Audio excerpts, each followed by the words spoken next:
very elusive. She's very slippery. Come through the jungle, especially lore dances. So I'm with it. I like it. Yeah, there's a lot of the Phobias I'm thinking of right now. It's not a direct pick, but it feels like it covers so many bases. They're two very different lineups. Yeah. Neither going all in one, save for the Ewc for Smart Omega. That's it for me and Leo here. GGHG is at match point. They can eliminate and end Smart Omega Empress's run now, or will Omega Empress force game number 3? LaFell, nice you. What do you guys think? Well, I think GGHG, they have so much dive. If someone tries to run away, Phobias will chase as well. But for Omega Empress, you gotta look at that Tigreal, man. That Tigreal could be the game changer. Welcome back to the game. Welcome to the Land of Dawn. My name is LaFell. Alongside me is Naisu. And yes, like our experts say, this is gonna be game decider. Either it will end here or we're going to game 3, which today there's been no game 3 so far, Naisu. This could be the one, right? Especially when you look at the lineup. I'm on you with that, LaFell. I think this Tigreal from Murray could be a game changer. We've seen this so much, you know, such a valuable pick for any of the lineups that do go with the Tigreal. And even on that note, the Ewc, come on. Like, this is the most glass cannon, gold lane, Hail Mary pick that you can pick up for that. Again, going back to the draft, so many gold lane options were banned out. Speaking of, Shinoa going to take quite a bit of damage, but here comes Kashi looking for that first blood kill and will be able to find it on the Foul and now gets the flicker out from Chi-Boy. Good start for the Empresses. I would say if Homegirls had their mid laner as well, maybe they could have done something. But the mid laner is a Phobias, and now the Phobias is getting chased down. 1 HP left. Keishi not going to go for it. Okay. I didn't know if she would be able to get away, but she does. So you can tell, definitely this early on, LaFell, Smart Omega Empress wants that game 3. They want to take this lineup, start fast, start strong, and then get to the next one. You're the one that mentioned, you know, that quote from King Solomon, their coach, that, yeah, the first game, they kind of used that as I don't know if it's an opportunity for them to just learn their opponents or what, but always by the second game, they come out swinging like this. Well, we got to remember as well in an interview, they said that they know that they're very strong in the early game, right? So why don't we just play for that and then just end the game as fast as possible? And it looks like game number 2, they're already starting well with that kind of mindset. And you're right. It's all about the mindset. There it is. It's all about the mindset. I've literally heard you say this for days now. At this point, for a month. Actually, yeah. Yeah, for a month. It started a month ago. And Eterna's the one who's like, yeah, no, positive mindset doesn't work. That's not the mindset you want to have. She's always so negative, man. She's like, oh my God, I'm so worried about this. What won't happen. That's how she sounds like. Oh, that's why she's not playing here like these women are, because, man, they have to have the mindset to win this matchup. And Amore, you know, she's got the Minoan Fury. She's holding on to it herself. She could actually find the setup. Final Slash going to be used right on target, trying to keep it from happening. Amore jumps out of the fight, but they're still going to go. Fracture already used from Keshi, too. They get forced back. Looks like they wanted more with that Ashe going in, but I think with that, GGHG just gets control over the turtle pit. Yeah, it looks like they were able to sustain way more than Smart Omega Empress expected. And again, I kind of feel like it's a combination between the heals as well as all of the dodging, because you got to remember that when the Phobias is jumping up and down, I don't think it's a full iframe. It's like a semi iframe where there are instances where you avoid the damage, and I don't know if it's real. I just felt like it. And first item C Halberd for the Ewc, probably for the Minotaur. Probably, you know, for the Minotaur, it even helps a little bit with dealing with the Harith. Yeah. And even some of the sustainability that you're going to get just from, I mean, even the Brave Smite, right, for the Arlott there, the emblem. But I think it's funny because the last time I saw Ewc was in a different tournament, similar setup. You have a Tigreal and an Ewc. You're hoping that at some point, too, Shinoa gets the Sky Piercer. And you just hope to see that crazy slow motion setup of an implosion with a full barrage with Sky Piercer procs. If they could make that work, that would be closer to what you were talking about earlier in the previous game. 5-man implosion. 5-man full barrage. 5-man Sky Piercer proc. Oh, hold on. Quinn gonna get tossed over right into the jungle. You know, just taken care of real quickly. And now for the orange buff, she's gonna lose that. Keshi working on it. Ashe might be able to help stall that out a little bit longer. Looks like the rotation's gonna come up. They get the information. They at least save the buff. Yeah, again, looking at the goal difference here, we got to talk about this, how even though Gaming Gladiators Homegirls, they were able to secure the first turtle, 2 kills over to Smart Omega Empress, where in terms of the gold difference, about 900, 1,000 gold, which is okay. But now Ayanami taking a lot of damage, but Ash having to use the flicker is to make sure that she doesn't get taken down there. Whole lot of ankles getting broken there. A lot of flickers being used, obviously, for that exchange. But yeah, I think that's part of it too. If you want to look at also the power spikes or the timings here for both of the teams, who has it faster here? In terms of the power spike, I actually do feel like Smart Omega Empress, she takes time, but everyone else, like Amor, Keishi, Emiri just needs level 4, same as not Ayanami, so I kind of feel like they have the power spike advantage. To be fair, Honey only needs the Clock of Destiny, but it's about your opponent. Oh, something. There it is. Once again, the damage is going to come through. Demonic Force already popped. Getting the airtime that she needs, but still staying strong. And now they're going to force Smart Omega Empress back. Demonic Force being too much. Not Ayanami trying to get out. Scoots out, but not enough. As she goes down to Quinn. And even with the setup, with the implosion, it was not enough. And so that'll be another objective secured, but they trade it across the map. Tier 1 at the bottom side. That's Turtle in the hands of GGHG. If I could suggest, Mireille, don't look for anyone else. Just look for T-Boy, because we saw that counter engage hitting onto 4. Yeah. 4-woman knockup. It's about as good as you can get it if you can't get that 5, at that point. So for Murray, even when you find those setups, that setup potential, even utilizing the flicker early on, sometimes you still got to be very cautious in that counter play, that counter punch with the lineup that we've seen so many times, especially with the Minotaur locked in here for Chi-Boy. So they'll kind of get, I guess this is more like a check, you were building on that momentum early game for Smart Omega Empress. You go in for what looks like to be a good team fight, a setup, but then you kind of get just checked, and that's exactly what GGHG did. And also you saw, Chi-Boy just picked up the Flask of the Oasis. We talked about how that is such a good item, even in the previous game. This is going to be a rare moment for me, Naisu, but I'm going to say it here. All right. Don't go for 5-man implosions. Don't go? Just go for 1. Just go 1. This time they're going to go for 2. There's the knock-up again. A Demonic Force going to be used. Ash and Fafu joining the fight. Shinoa also on the backside. Goes in with a full barrage. Looking for targets here to lock onto, but gets thrown into the wind. Ash there. Already using that final slash. And now, once again, they drag it a little bit further under the turret.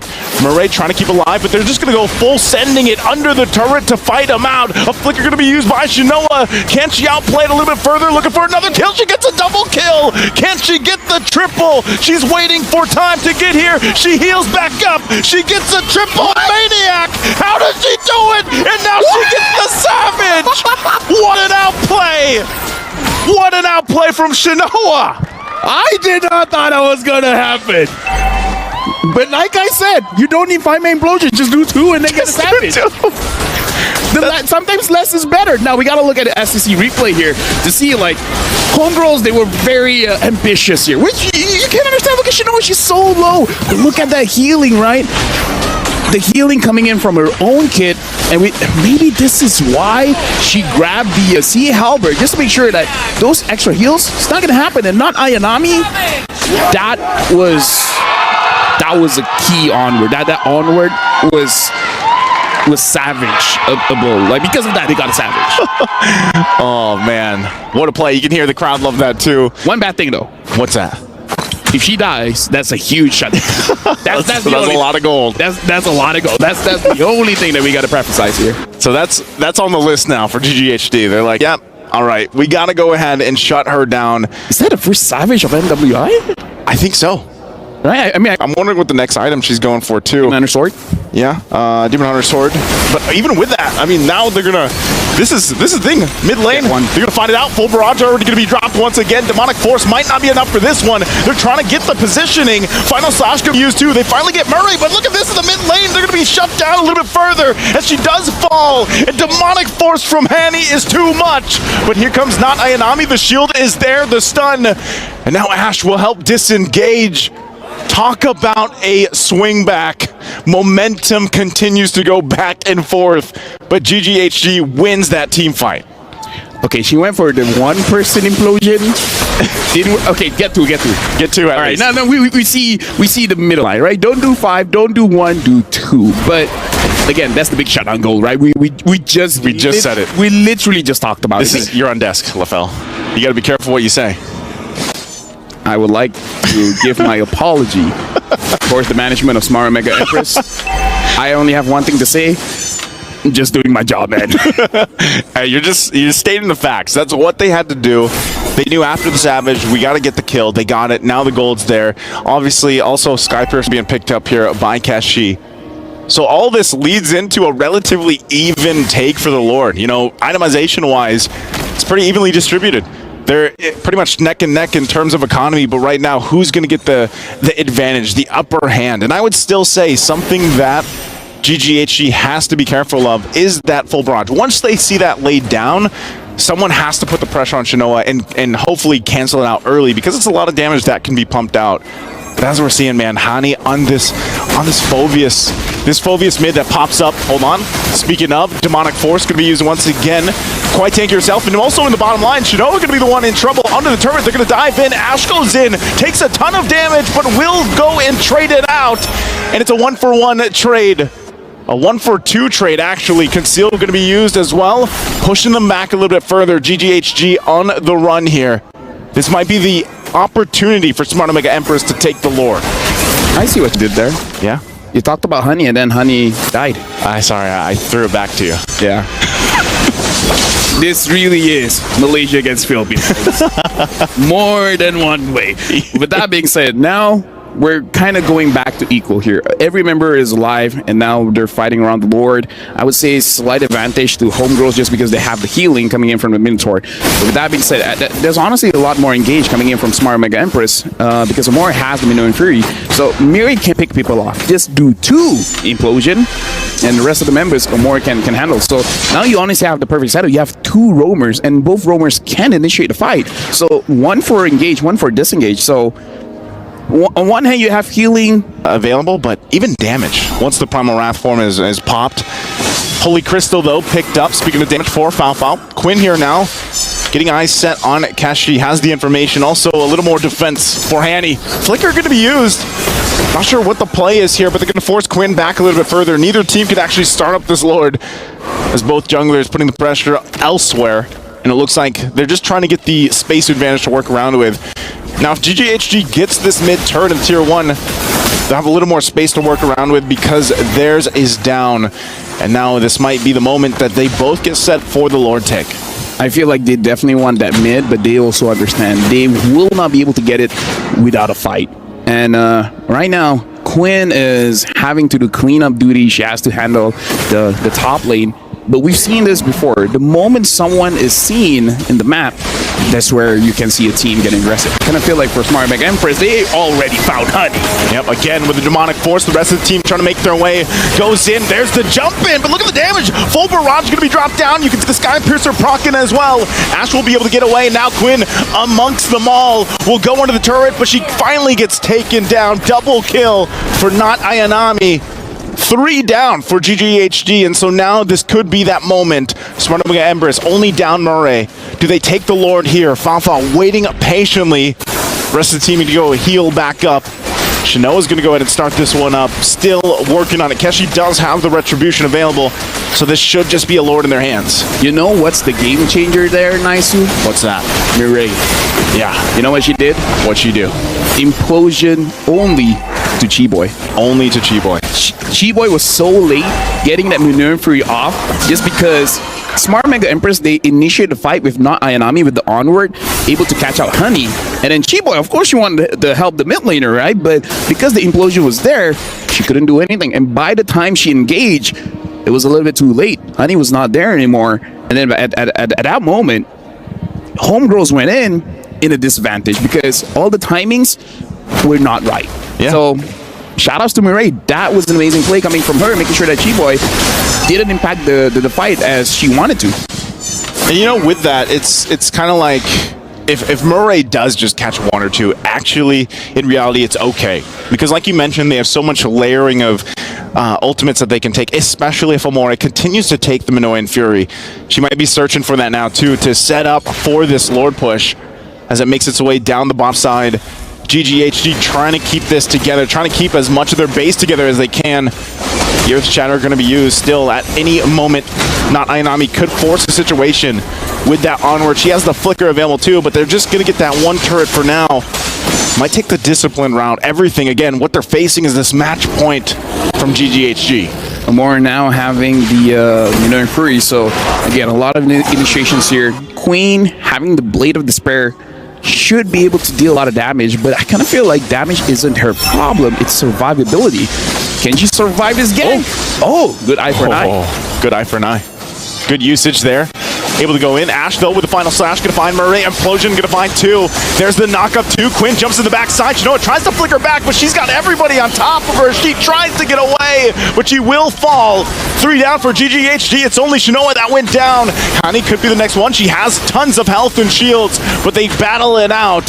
Fao as well. They're on the retreat, though. Smart Omega Empress happy with the 3 they got.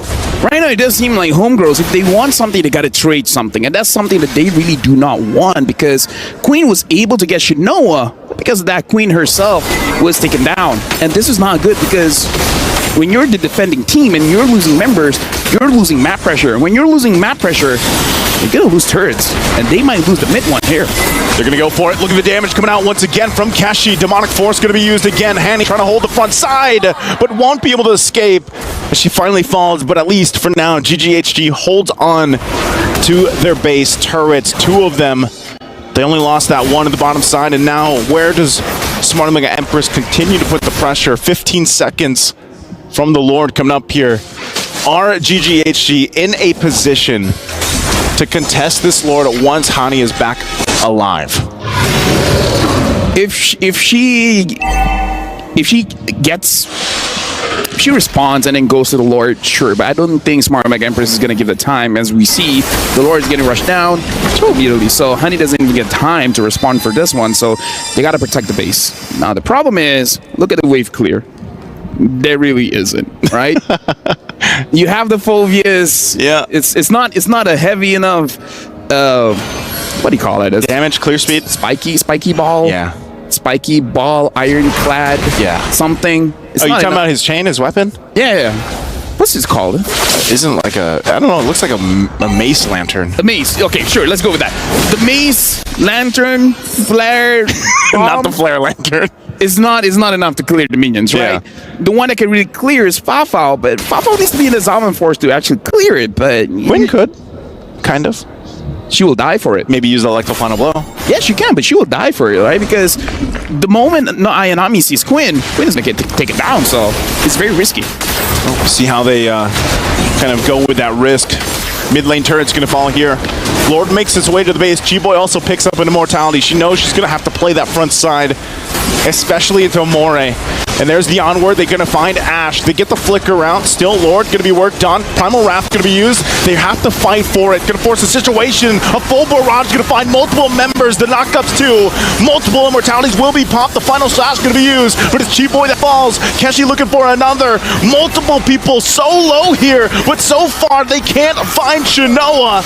And she'll be able to pop off once again. Looking for another. Looking for the cleanup here. As Smart Omega Empress stays in the base. They approach to Shinoa, full health, full locked in, goes in, tries to clear the wave, and that's Ash gonna fall, and Quinn's gonna be next. But the tower lock is there as Quinn takes a couple shots, but it won't be enough. And we are going to game 3 as Smart Omega Empress takes game 2. And again, Mirai is, I would say, the disruptor here. But we got to talk about not Ayanami on the Edith. Honestly, that Edith looks like the control to make sure that homegirls, they don't move around. Yeah. Like in this game, Quinn did not have a good game.